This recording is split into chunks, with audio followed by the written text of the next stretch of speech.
thing. I've got something really big for you. In fact, it's a monster. Yeah, it's the man who created the monster Rocky Horror Show. Allow me to introduce to you Mr. Richard O'Brien.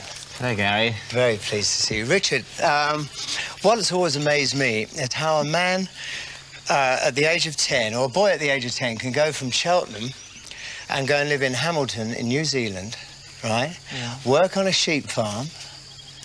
His parents wanted you to be a dairy farmer, so should write something about transvestites and Gauls and Rocky Horror. I mean, how did you get that together? How did that come about? Well, in New Zealand they have bodgies and widgies, or they did in the 50s. Bodgies and widgies are what? Teddy boys and teddy girls, you see. Yeah, and being a child of the 50s, I was very much a little bodgy. I used to call a little bodgy bugger. Right. And consequently, I used to go to the late night movies every night. Every Friday night there'd be the double feature. Yeah. What did you watch there? Oh, I was a teenage werewolf, that sort of stuff, you know. Any black and white sort of horror stuff. Right.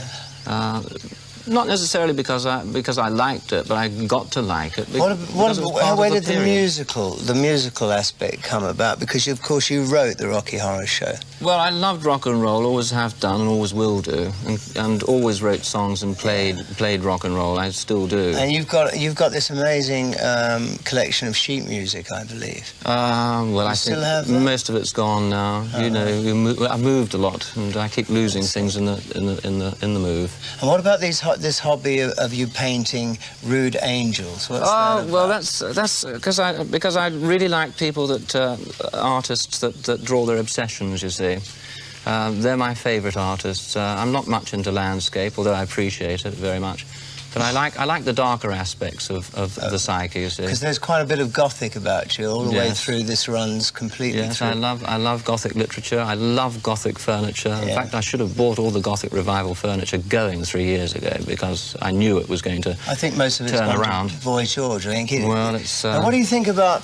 In the 70s now, in 73, the Rocky Horror came about. At that time, I know that I was, I suppose, with Bowie, Bolan...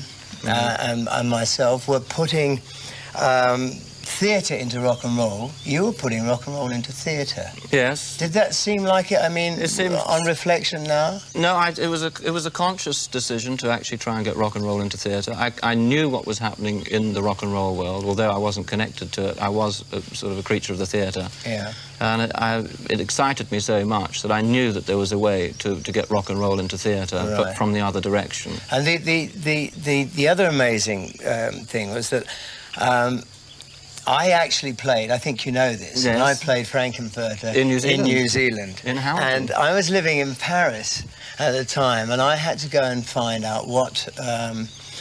you know, I wanted to lip-sync my script that I'd got because the opening line said, unlock a mind, on mind a lock, it's the same as the beginning of the end, do you follow? Which threw me into absolute panic. And I thought, I'll go along to the local cinema and see what's going on. And to my amazement, after a Fellini film, about 12 o'clock at night, there was all the Rocky Horror kids.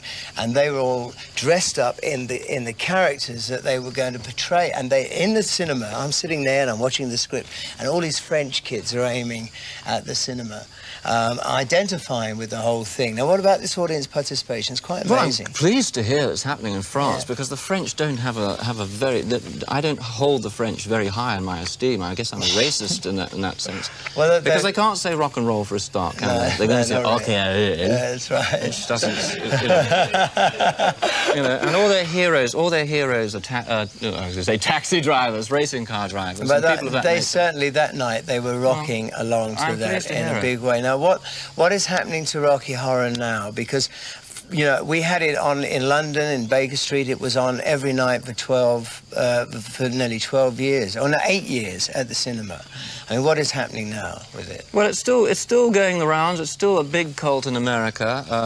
I guess about 200 cinemas right across the United States every weekend are showing this movie. There's the tour of it out in Australia. Let me interject, Richard. I just want to say that we have, look, the Rocky Horror book here, which is quite amazing. And I would willingly give away 10 of these if you'd like to write in. Now, first of all, the question is a competition. The question is, name the doctor in the Rocky Horror Show.